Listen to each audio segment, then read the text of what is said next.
नमस्ते friends, gardening with वंदना में आपका स्वागत है। आज की वीडियो में मैं आपको मोगरा या जैस्मीन के पौधे को दिखाऊंगी। इनकी फ्लावरिंग कैसी होती है इसको दिखाऊंगी। इस समय आपको फरवरी मार्च के महीने में इन्हें रीपॉट ज़रूर कर लेना चाहिए, इनकी प्रूनिंग कर देनी चाहिए, इनको खाद दे देना चाहिए। तो वो तरीका मैं आपको दिखाऊंगी। आज इन्हें मैं कैसे कैसे इसको लगाने वाली हूँ। इनकी फ्लावरिंग थोड़ी देखिए, मोगरा के जो वैरायटी है वो कई वैरायटी में आता है। तो ये मल्टी पेटल वैरायटी है, बहुत खूबसूरत इसके फूल आते हैं, बिल्कुल छोटे से गुलाब की तरह लगते हैं, वाइट कलर के। तो इनमें खुशबू भी बहुत अच्छी होती है और इसके कई प्लांट है। जैसे एक प्लांट तो लाई थी, लेकिन इन्हें मल्टीप्लाई करिए तो बहुत सारे प्लांट तैयार हो जाते हैं। तो अब वही फ़िलहाल तो मैंने 2-3 प्लांट लगाए बना लिए थे पिछले साल, लेकिन इस बार मैंने 4-5 प्लांट फिर बना लिए हैं। तो आज मैं आपको कटिंग भी लगाना दिखाऊंगी और इन्हें इनकी देखभाल कैसे करते हैं।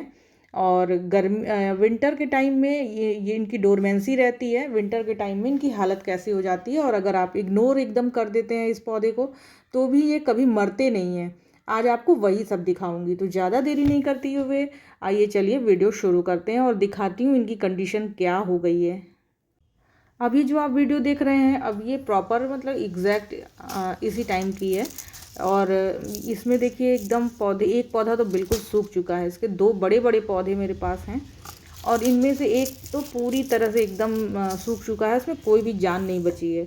मैं इस गमले को ले भी आ रही थी तो सब लोगों ने बोला कि ये तो मर चुका है, ख़राब हो चुका है, इसे लाने की ज़रूरत नहीं है। पर ऐसा नहीं है, मरे हुए पौधे में भी जान आ जाती है जब उनका टाइम आता है, उनकी डोरमेंसी ख़त्म होती है। तो जब टाइम अच्छा हो तो थोड़ा सा एफर्ट लगाइए और अपने प्लांट्स को बचा लीजिए। ये टाइम आपको अपने पौधे में, मोगरा के पौधे में, बोगनवेलिया के पौधे में, या जितने भी परमानेंट पौधे हैं उसमें खाद देने का टाइम है। तो अगर आपके पौधे रूट बाउंड हो चुके हैं तो उनको आप रीपॉट भी कर लीजिए, अच्छे से प्रूनिंग कर दीजिए। और मैं आज आपको इसमें हार्ड प्रूनिंग करके दिखाऊंगी और उसके बाद आने वाले टाइम में आप देखेंगे कि इसमें कितनी खूबसूरत फ्लावरिंग होती है। तो ये देखिए, ये बिल्कुल कैसे सूख चुका है, इसमें भी तमाम पत्तियां वगैरह निकली हैं, लेकिन ये जो दूसरा वाला प्लांट है ये बहुत ज़्यादा सूख चुका है। इसकी देखिए, इसकी ऊपर की जितनी भी कटिंग आपको करनी है, सब जितनी सूखी लकड़ियां हैं सबको हटा लेंगे। फिर भी नीचे इसमें जान बची हुई है। कटिंग करना भी मैं आपको दिखाती, पर वो लगता है कि कैमरा ऑन नहीं था। तो इसकी जो जितनी भी कटिंग मैंने ऊपर से की, जितनी सूखी डंडियां थी उसको सबको काट दिया था और प्लांट को निकाल लिया है। अब आप देखेंगे कि ये बिल्कुल मैंने जब इसको निकाला है तो जड़ें कितनी रूट बाउंड हो चुकी हैं, जड़ें बहुत ज़्यादा इसमें हैं। आप देखेंगे चारों तरफ जड़ें ही भरी हुई हैं और नीचे जो ठीकरी वगैरह लगाई थी उसके साथ ही सब निकल आया है। तो इसको मैं फटाफट आपको दिखाती हूँ प्लांट को कैसे लगाना है। अब आप वीडियो देखेंगे जो फास्ट दूसरा वाला फॉरवर्ड गमला में था करके उसको मैंने रखा हुआ है और लगभग 6 इंच छोड़ करके, और इसे खूब अच्छे से पूरी जितनी भी ब्रांचेज हैं सारी ब्रांचेज को हटा देंगे। जितनी भी अनवांटेड ब्रांच हैं उनको सबको हटा देंगे, प्लांट को छोटा कर लेंगे। ये सारी चीज़ें ज़रूरी होती हैं। और जितनी भी कटिंग आप फेंके नहीं, आप जितनी चाहें उतनी कटिंग इस समय लगा सकते हैं। इस समय कटिंग की ग्रोथ भी बहुत अच्छी होती है। और देखिए ये प्लांट को मैंने निकाल लिया हुआ है। अब इनकी जितनी भी जड़ें हैं उनको मैं एकदम हाफ कर दूंगी, क्योंकि पूरा पौधा रूट बाउंड है। इसमें अच्छी सी खाद दूंगी और वो आपको अभी करके दिखाती हूँ। ये जितनी भी पूरा जकड़ा हुआ है जो जड़ें, उनको ठोक ठोक कर मैंने थोड़ा ढीला किया हुआ है। उससे नहीं बन पाया है तो मैं पूरा इसमें वो काटने के लिए कटर टाइप का एक होता है जिससे घास काटते हैं, उसको ले आई हूँ। उससे पूरा फटाफट से हाफ हाफ हो गया है। अच्छे से आप प्लांट की क्लीनिंग कर लें। क्लीनिंग बहुत इस समय ज़रूरी होती है, क्योंकि इनके बीच बीच में सूखे पत्ते फंसे होते हैं और बहुत ढेर सारी ब्रांचेज नई नई निकलनी की शुरुआत होगी। तो कोई गंदगी इसमें नहीं रहेगी तो ज़्यादा ठीक रहेगा। जब भी हम इसमें मिट्टी बनाएं तो खूब ढेर सारी गोबर की खाद दें। तो देखिए मैंने एक बकेट पूरी भर करके रखा हुआ है। बकेट थोड़ी छोटी है, 5 लीटर वाली बकेट है, उसको मैंने भर के रखा हुआ है इसमें गोबर की खाद देने के लिए। अगर कम लगेगा मुझे तो और भी मैं ला करके इसमें डालूंगी। सबसे पहले तो देखिए, छेद प्लास्टिक के गमले में अगर लगा रहे हो तो ड्रेनेज होल इसका बड़ा होना चाहिए। और उस पर खूब ढेर सारी ठीकरी रख दी है मैंने, ताकि ड्रेनेज का कोई दिक्कत ना रहे। पानी जब भी दें तो पूरी तरह से ड्रेन आउट हो जाए। जितने भी इनकी जड़ें निकली हैं उसको मैं नीचे के हिस्से में डाल दूंगी। कुछ भी गार्डन का वेस्ट आपको फेंकना नहीं है, सारी चीज़ें यूज कर लेनी है। और लगभग देखिए आधा जो गोबर की खाद थी उसको मैंने उसी मिट्टी में मिलाया हुआ है, क्योंकि वो पहले से ही मैंने उसमें खूब अच्छी खाद वगैरह दी हुई थी। तो उसमें बहुत सारे न्यूट्रिशन भी रहते हैं। आधा मैंने पूरा मिला दिया था और आधा में से कुछ हिस्सा इसमें फिर मिलाऊंगी ऊपर की सतह पर जब हम इसकी जड़ें रखेंगे।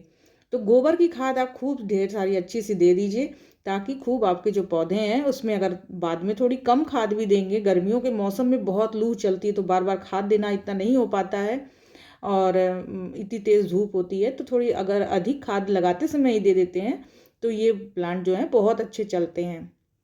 खूब मैंने इसमें ठोक ठोक करके और मिट्टी अच्छे से बैठा ली मैं हुई इसमें है। सुपर अब मैं मिक्स इसमें खाद दे रही हूँ जो कि मैं गुलाब में देती हूँ, वो ही मैं इसमें मोगरा में भी देती हूँ, बोगनवेलिया में भी देती हूँ और जितने भी परमानेंट प्लांट हैं गुड़हल वगैरह उसमें भी देती हूँ।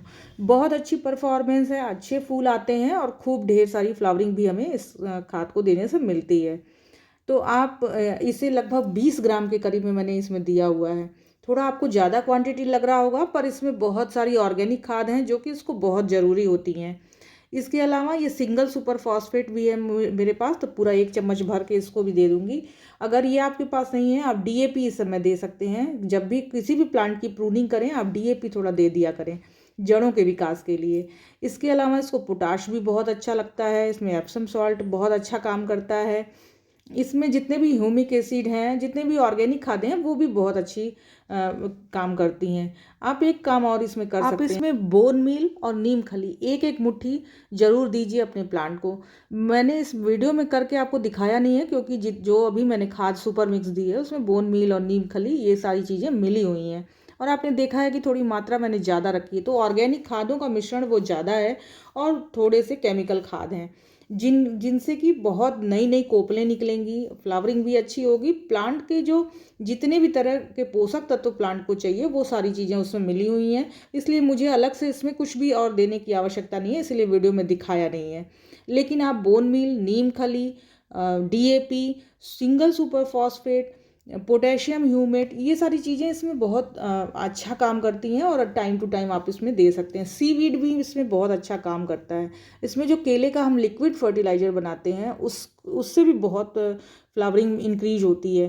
तो देखिए अब मैंने एक प्लांट को लगा लिया है, सेम प्रोसेस मैं यही अपनाऊंगी ये दूसरे वाले प्लांट के लिए। इसमें आप एक काम और करें कि जैसे अभी मैंने ये प्लांट को लगाया हुआ है और लगभग 3 से 4 दिनों के बाद इसमें थोड़ा सा हम आधा चम्मच के करीब में 1 लीटर पानी में घोल करके NPK 19-19-19 और एप्सम सॉल्ट, आधा चम्मच एप्सम सॉल्ट और आधा चम्मच ये आपका NPK 19-19-19 दे देते हैं तो इनकी अच्छी ग्रोथ होगी और आप देखेंगे कि बहुत तेज़ी से प्लांट बढ़ेगा।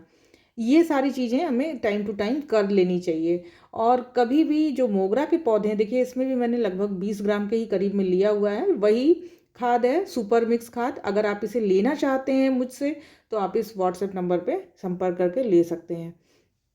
इसमें जितने भी तरह के पोषक तत्व हैं वो मिले हुए हैं, इसलिए मैंने वीडियो में कुछ भी अलग से दिखाया नहीं है क्योंकि वो अगर मैं वो अलग से डालूंगी तो इसमें एक्सेस हो जाएगा, इसीलिए दिखाया नहीं है। अब जो इतनी उठापटक इस प्लांट के साथ हुई है, पूरी अच्छे से कटिंग हो गई है, सारी जड़ें काट दी गई हैं, तो अब हम इसमें जो भी पानी देंगे वो एप्सम सॉल्ट वाला पानी देंगे। 1 चम्मच एप्सम सॉल्ट मैं 1 लीटर पानी में घोलूंगी और दोनों ही प्लांट में दे दूंगी। 1 लीटर पानी दोनों प्लांट के लिए सफिशियंट नहीं होगा, लेकिन अभी मैं फिलहाल 1 लीटर पानी आपको दे करके दिखाई हूँ। अभी थोड़ी देर बाद ये जो क्लीनिंग कर लूँगी उसके बाद पानी दूंगी, तो ताकि नीचे से जो ड्रेन आउट हो जाए पानी और नीचे के जो होल्स हैं उसमें से पानी निकल आए, ऐसा पानी दूंगी। अभी तो ये केवल मैं आपको वीडियो में दिखाने के लिए दे रही हूँ, कम कम पानी, क्योंकि बहुत ज़्यादा फर्श गीली हो जाएगी तो क्लीनिंग करने में दिक्कत होती है, इसलिए ही। तो 1 लीटर पानी में दोनों को हाफ हाफ करके दे दिया, यानी आधा चम्मच एक प्लांट में जाएगा एप्सम सॉल्ट। एप्सम सॉल्ट क्या है कि जितनी भी पत्तियां हैं उनको निकलने में बहुत मदद करता है और प्लांट अगर स्ट्रेस में है तो उनका स्ट्रेस रिलीज करने में, उनको रिलैक्स कराने में बहुत मदद करता है। तो ये दोनों प्लांट मेरे अब एकदम लग चुके हैं और इसे दर हफ्ते जैसे हम गुलाब में खाद देते हैं उसी तरह से इसमें भी खाद देने की आवश्यकता होती है। हैवी फीडर ये होता है और ये एक ऐसा प्लांट है कि आपको इसको कुछ भी खिलाएंगे ये खूब अच्छे से खा पी लेगा।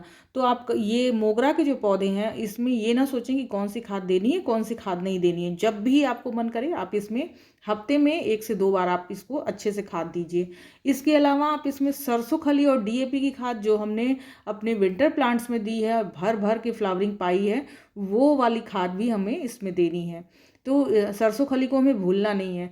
जो ये सुपर मिक्स खाद मैंने बनाई है उसमें सरसों खली ऑलरेडी मिली हुई है, और अगर वो मैं देती हूँ और उसके अलावा अलग से भी मैं लिक्विड खाद इसमें दूंगी, सरसों खली और डीएपी वाला, तो आपको खाद देने में कोई कोताही नहीं बरतनी है। अब जो इनकी कटिंग्स वगैरह निकली हैं दिखाऊं मैं, इसमें बहुत अच्छे से रूटिंग होती है, कटिंग इसकी बहुत इजीली लग जाती है। अब पानी में भी इसकी कटिंग रख देंगे। देखिए ये जो निकला हुआ है ना, वो जो गांठ जैसी आपको दिख रही है ना, वो जड़ें वहीं से निकलती हैं। वो जड़ें निकलने के लिए एकदम तत्पर हैं, और ज्यों ही ये पानी में जाएंगी या मिट्टी में जाएंगी इसमें जड़ें आ जाएंगी।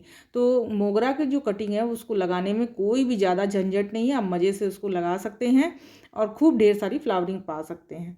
तो देखिए मैंने पूरी जितनी भी मोगरा की कटिंग से 2-4 कटिंग लूँगी, और सब किचन वेस्ट वाले जो बकेट है उसमें ही जाएगा, और देखती हूँ उसका क्या करना है। लास्ट में 1-2 प्लांट इस तरह से बना लूँगी, और इसमें से एक साथ आप 4-5 कटिंग एक साथ लगा लें। और चूँकि मेरे पास अभी मैंने देखा है कोई ऐसी प्लास्टिक के छोटे गमले नहीं दिख रहे हैं जिसमें कि मैं इन्हें लगा दूं, लेकिन आप क्या करें कि इनको जब भी कटिंग लगाना हो तो इनका जो तरीका होता है कि ये जो नोट्स हैं, ये मिट्टी में 2 नोट्स भीतर जानी चाहिए, मिट्टी के भीतर। ये जो आपको अभी दिख रही हैं यहाँ से मैंने काटा हुआ है और ऊपर से काट दिया हुआ है, तो सीधी कटिंग जैसे कि प्लांट उगता है उसी तरह का 2 नोड आपको मिट्टी के भीतर जाना चाहिए। तो देखिए एक नोड ऊपर है, एक नोड नीचे है, वो दोनों ही नोड मिट्टी में जाएगा, प्लांट उग जाएगा। तो ये एक छोटा सा ग्लास मुझे मिल गया है और इसी में मैं इसकी कटिंग लगाती हूँ। तो ये देखिए बहुत, हालांकि छोटा डब्बा है, इसमें इतनी छोटी में नहीं कटिंग लगानी चाहिए, इससे थोड़ा सा बड़ा हो तो ज़्यादा ठीक रहेगा। लेकिन फिर भी इसमें मैं 5-6 कटिंग लगा दूंगी और उसी गमले में रख दूंगी, जिस गमले को अभी रिपॉट किया है उसी गमले में रख दूंगी, ताकि पानी देना ना भूलूं, क्योंकि ये छोटे छोटे गमले साइड में रह जाते हैं और फिर पानी अच्छे से नहीं पड़ पाता है, छोटे गमले हैं तो ख़राब भी हो जाते हैं। तो इसे मैं उसी गमले में रहने दूंगी। अब आप देखेंगे मेरे जो भी प्लांट हैं वो लग करके और अच्छे से रेडी हो चुके हैं। अब इन्हें 1 से 2 दिन के लिए हम छाया में रखेंगे, और उसके बाद देखते हैं कि इसमें थोड़ी थोड़ी नोट्स निकलनी शुरू हो जाएंगी, तो फिर हम लिक्विड खाद देंगे सरसों खली और डीएपी का। देखिए कितनी सुंदर सी फ्लावरिंग हुई है इस बोगनवेलिया के प्लांट में, बहुत सुंदर इसमें भी फ्लावरिंग होती है। और सेम काम आपको इसी तरह से इस प्लांट में भी कर लेना है। जो भी आपके पास इस समय बोगनवेलिया के भी प्लांट है उसमें भी इस समय भर भर के फूल आने का टाइम हो चुका है। तो आप इसमें अच्छी सी खाद दें, वो सरसों खली और डीएपी की खाद आप इसमें भी दे सकते हैं। लगभग मैंने पूरी जानकारी आपको दे दी है। वीडियो अच्छी लगी हो, इन्फॉर्मेटिव लगी हो तो इसे लाइक ज़रूर करिएगा। नमस्ते फ्रेंड।